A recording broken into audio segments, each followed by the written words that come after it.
రాష్ట్రంలో రెండో విడత పంట రుణాల మాఫీ ప్రక్రియ ఇవాళ ప్రారంభం కానుంది. మధ్యాహ్నం 12 గంటలకు శాసనసభ ప్రాంగణంలో ఏర్పాటు చేసే కార్యక్రమంలో 1,50,000 వరకు ఉన్న రుణాల మాఫీకి సీఎం రేవంత్ రెడ్డి నిధులు విడుదల చేయనున్నారు.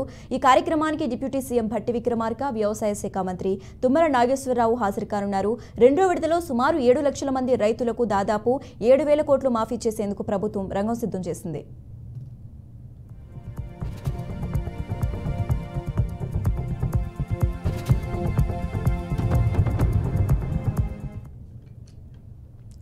మూడు విడతల్లో రుణమాఫీ ప్రక్రియ పూర్తి చేసేలా ప్రభుత్వం ప్రణాళిక రూపొందించారు. ఈ నెల 19న మొదటి విడత ప్రారంభించింది.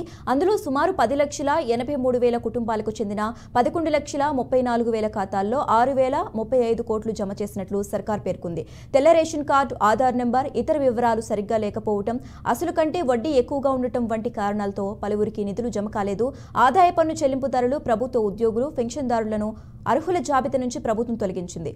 మొదటి విడతలో రుణమాఫీ కానివారి వినతుల స్వీకరణకు జిల్లా కార్యాలయాలు, మండలాల్లో హెల్ప్ డెస్క్లు ఏర్పాటు చేసింది. మరోవైపు మండల వ్యవసాయ అధికారులు, వ్యవసాయ విస్తీర్ణ అధికారులకు పలువురు వినతులు సమర్పించారు.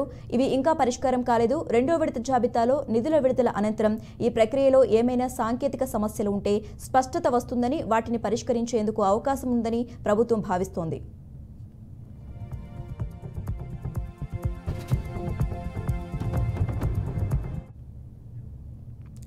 రెండో విడత రుణమాఫీ ప్రారంభ కార్యక్రమాన్ని శాసనసభ ప్రాంగణంలో మంగళవారం టీ విరామ సమయంలో నిర్వహించనున్నారు. సీఎం మంత్రులతో పాటు ఎమ్మెల్యేలు ఇందులో పాల్గొనున్నారు. లోక్సభ నియోజకవర్గానికి ఇద్దరేసి రైతుల చెప్పున ఆహ్వానించి వారికి సీఎం చేతుల మీదుగా చెక్కులను అందజేయనున్నారు. ఈ కార్యక్రమాన్ని వీడియో కాన్ఫరెన్స్ సౌకర్యం ఉన్న అన్ని రైతు వేదికల్లో ప్రత్యక్ష ప్రసారం చేస్తామని మంత్రి తుమ్మల నాగేశ్వరరావు తెలిపారు.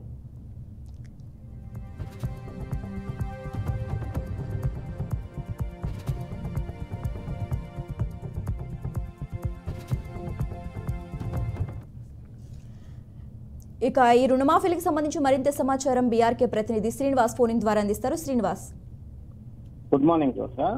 ఓవరాల్ గా తెలంగాణ వ్యాప్తంగాను ఒక్కసారిగా రెండో విడత రుణమాఫీకి సంబంధించి రైతులు ఆనందం వ్యక్తం అవుతున్నటువంటి పరిస్థితి పూర్తి స్థాయిలో గతంలో చెప్పినటువంటి 6 గజెట్ స్కీమ్ లో భాగంగానే రైతు రుణమాఫీ చేయడం పెద్ద ఎత్తున రైతులు ఆనందం వ్యక్తం చేస్తున్నటువంటి పరిస్థితి. తెలంగాణలో కాంగ్రెస్ ప్రభుత్వం ఇచ్చినటువంటి మాటలు నెరవేర్చినందుకు గాను రైతులు పెద్ద ఎత్తున ఆనందం వ్యక్తం చేస్తున్నారు. అయితే మొదటి విడత 1,00,000 రుణమాఫీ చేసినటువంటి కాంగ్రెస్ ప్రభుత్వం రెండో విడతగా 1,50,000 వరకు ఉన్నటువంటి రైతులను పూర్తి స్థాయిలోని ఏదైతే ఆధారాలు ఉంటాయో దానికి సంబంధించినటువంటి అగ్రికల్చర్స్ ఏవోలు ఇప్పటికే తమ నియోజకవర్గ స్థాయిలోని అన్ని ధృవీకరించడం జరిగింది. దీనికి సంబంధించి గతంలో మాదిరిగా కాకుండా ఎవరైతే అర్హులు ఉంటారో వారికి సంబంధించిన ఆధార్ కార్డు, సంబంధించినటువంటి పాస్బుక్, సంబంధించిన డీటెయిల్స్ పూర్తి స్థాయిలోని నమోదు చేసుకున్నటువంటి వారికి ఇప్పటికే మొదటి విడత అకౌంట్ లో పడడం జరిగింది. దీనికి సంబంధించి ఈ రెండో విడత కూడా ఏదైతే రాష్ట్ర వ్యాప్తంగా జరిగినటువంటి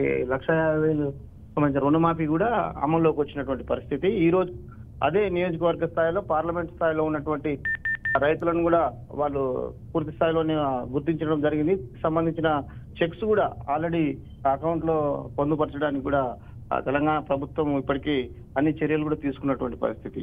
ఎవరైతే అర్హులు ఉంటారో వారికి ఇప్పటికీ ఓవరాల్ గా వాళ్ళకి సంబంధించిన రెవెన్యూ విలేజ్ పరిధిలోనే ఒక లిస్ట్ కూడా పెట్టడం జరిగింది.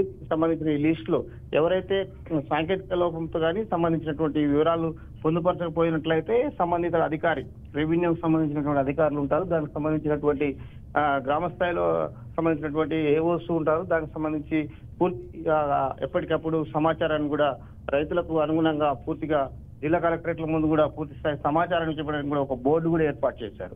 అయితే ఓవరాల్ గా చూసినట్లయితే తెలంగాణలోని మరో విధంగా కాకుండా గతంలో చెప్పిన విధంగా పూర్తి స్థాయిలోని అమలు పరుస్తూ బడ్జెట్ కి సంబంధించినటువంటి ఒక ప్రణాళిక కూడా రూపొందించుకున్నటువంటి పరిస్థితి. తెలంగాణ రైతులకు తీపి కబురు అని చెప్పవచ్చు. గతంలో చెప్పిన పాలకుల కంటే నేడు అమలు చేస్తున్నటువంటి విధానం రైతులకు ఇస్తున్న రుణమాఫీ పెద్ద ఎత్తున రైతుల నుంచి ఆనందం వ్యక్తం అవుతున్నటువంటి పరిస్థితి.